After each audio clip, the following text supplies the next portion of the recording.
and welcome to our look at the upcoming Thursday, August 28th trading session. In front of you is the economic calendar, and as you can see, no announcements really coming out of Asia until later out of Hong Kong retail sales. Not a market mover.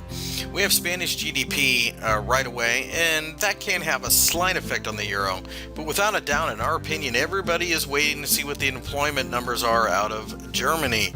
Expected to be negative 5,000, and as a result, we'll be watching that, and the unemployment rate expected to be 6.7. Seeing what happens with the euro dollar and the DAX. The DAX is up against resistance at the moment, so maybe a little bit of a pullback, initial knee-jerk reaction could give us a buying opportunity as the 9,600 euros level looks to be a bit difficult to get above, and I'll show you that here in a minute.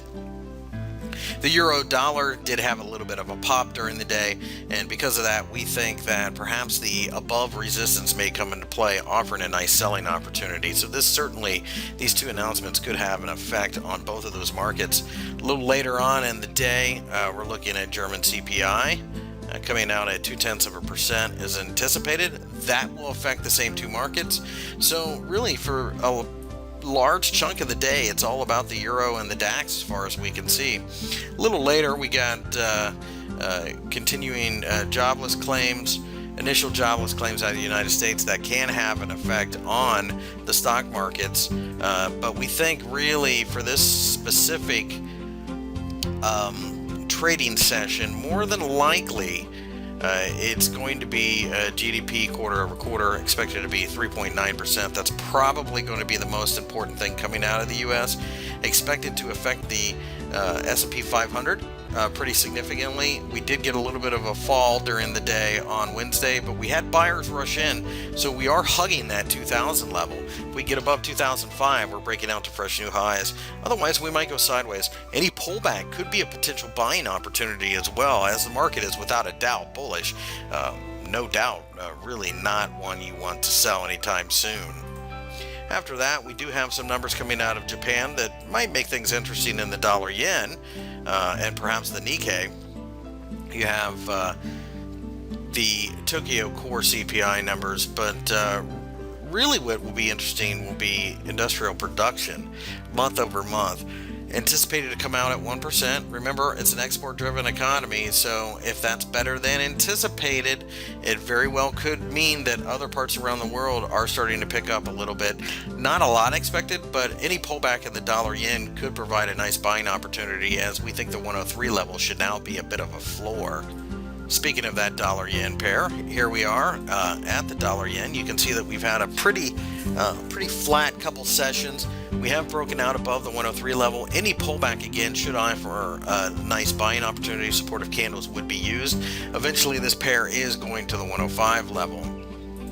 Looking at the S&P 500, you can see the aforementioned market did fall, but we had enough buying pressure underneath to push us back to the 2,000 level. That U.S. number coming out, the GDP number, could push us above 2005, and that's a fresh new buying opportunity. Pullbacks will continue to see buyers underneath, so if we do fall, we just simply look for a nice supportive candle to enter the market from, as we just have no interest whatsoever in selling. The DAX, as mentioned earlier, ran into a bit of resistance here at 9,600. We could get a little bit of a pullback, and quite frankly, we'd love to see that. 9,400 euros below is a side of a gap. Should see some support. We don't even know that we'll go that far, but a pullback based upon those German numbers might be a knee-jerk reaction, and then a lot of times you'll have the markets start buying because they will figure that the ECB is going to flood the market with liquidity, and that makes stock markets a little bit more interesting. As mentioned previously, we'll be watching the euro. It's running into a bit of trouble at 132. 133 is even more trouble. So really any resistive action just above 132 gets us interested in selling. 130 is the target initially, and then possibly 128. But these will take a while to get to. We are a bit oversold, so a bounce, quite frankly, wouldn't be the worst thing in the world to happen. Nonetheless, though, we are not willing to buy that bounce. And finally, looking at the pound dollar, you can see we tried to rally. failed at 1.66, so short-term traders may come in and sell this every time it rises. Quite frankly, wouldn't be surprised to see a lot of sideways action as we are in the last week of the slowest month of the summer. Big money will come back from vacation here in the next 14 days or so. There's no set day, obviously, so be aware of that. But in the meantime, we might have a lot of sideways action where you can perhaps sell calls up here. And with that, we have looked at the Thursday, August 28th trading session.